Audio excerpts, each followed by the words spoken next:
And so they are assaulting this bus driver as we speak right now. A school bus assault caught on video 6 months ago. 3 junior high school students beat up their driver. They're juveniles, they're under the age of 17. There are all consequences for these type of actions. But Fox 4 News found out there's no criminal case yet. So what happened? A prosecutor will look at this and go, this needs to go a step further.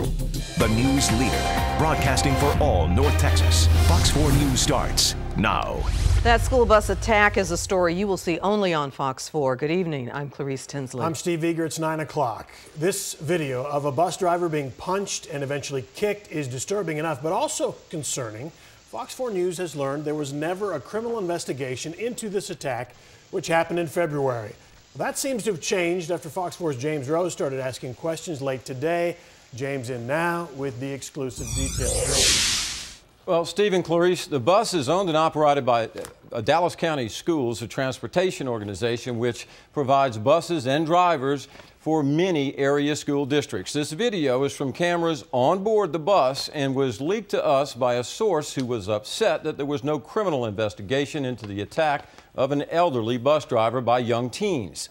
Since the students are juveniles, we've blurred their faces.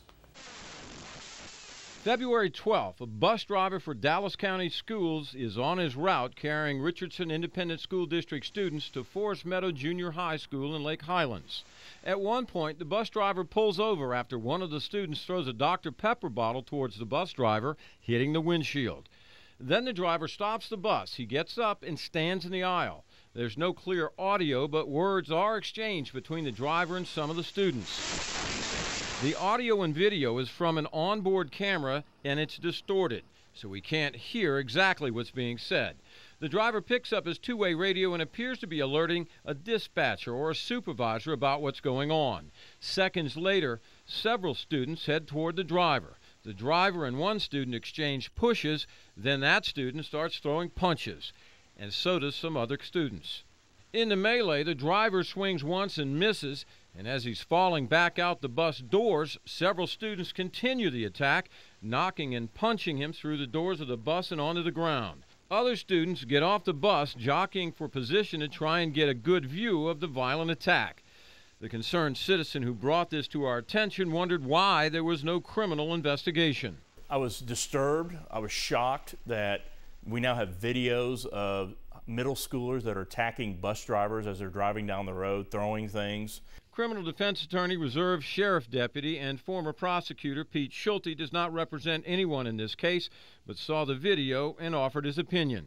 Obviously, we need to know more details about what exactly took place before the altercation, but there's clearly an assault there.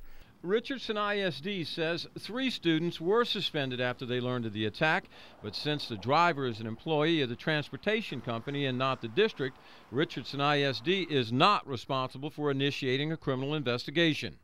Fox 4 went to Dallas County Schools and started asking questions. The organization's police chief, Scott Peters, says he was unaware of the video, saying it was never brought to his attention, but will begin an investigation immediately. The bus driver is the adult in charge. These are middle schoolers. They have to listen to the authority figure that's on that bus. And when they don't and they start throwing punches, that's a crime. Now, Steve, you know, this is a troubling story, but I spoke by phone with Chief Peters, who says it is clear someone dropped the ball on this case, and he says the driver appeared to follow protocol because what that called for would have been for him to pick up the microphone, call dispatch. Dispatch would then send Dallas County Schools police officers to assist the driver and, if deemed necessary, arrest the teens who assaulted the elderly driver. That did not happen here, and the chief says he plans to find out exactly why. But another thing to keep in mind, this was a Dallas County Schools employee. So that's, you know, another reason.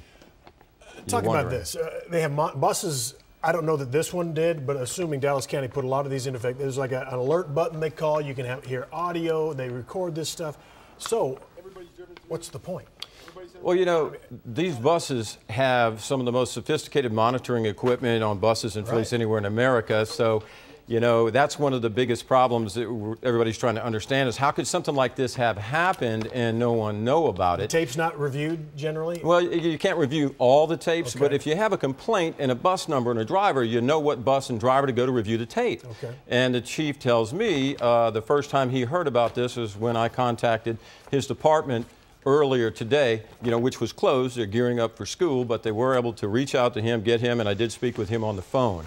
And, you know, the whole goal in outfitting these buses with panic buttons and live feed cameras was to ensure that students and drivers are safe. And if there's an incident, the command center could immediately put eyes on the situation and handle it.